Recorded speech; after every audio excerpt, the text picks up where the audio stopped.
Hej Anne. I dag vil vi godt fortælle dig lidt om potensfunktioner.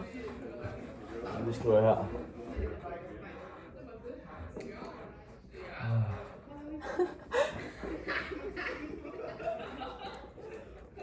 Yes. Sådan. Så først så vil jeg lige skrive forskriften for potens.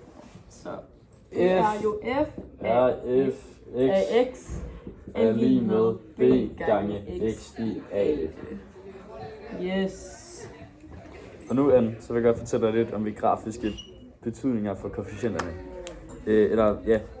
Og det er, vi starter med at sætte graf op. Og Så hvis graf. at a er større end 1, så ser grafen sådan her ud. Mm. Og hvis at a er større end 0, men mindre end 1, så ser grafen sådan her ud. Bum.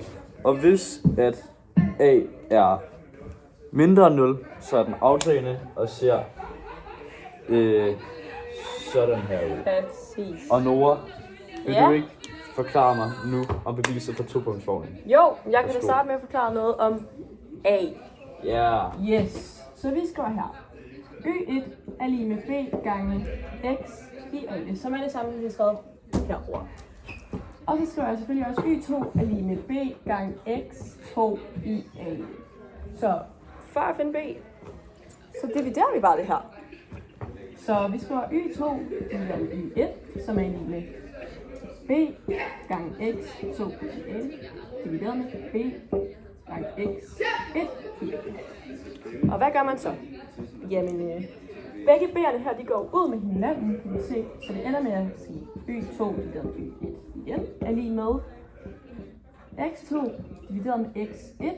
Og så sætter vi parentes rundt om, fordi når der er begge a'erne, så kan vi jo bare skrive 1. Som står. Og næste vi så gør, det er... Shit, jeg har slet ikke logget ind. Jo, vi tager logaritmen. Så vi skriver log y2 divideret med y1, som er lige med log x2 divideret med x1 i a det, og så sætter vi lige en dobbelt parentes her. Så det vi gør nu, det er fordi at vi skal regne a ud, så skriver vi igen log y2 divideret med y1, som er lige med a den her gang gange log x2 divideret med x1. Så det ender med at se sådan her ud. Log y2 divideret med y1 er lige med log x2 med x1, som er lige med a. Så det her ender med at være vores bevis for a. Så vil du regne b ud?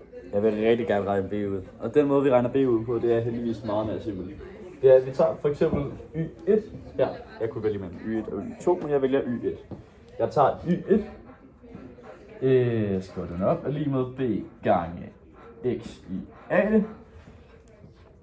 Og b står lige der. Så hvordan kan vi bare få b til at stå alene? Det gør vi ved, at vi dividerer y1 med x i a.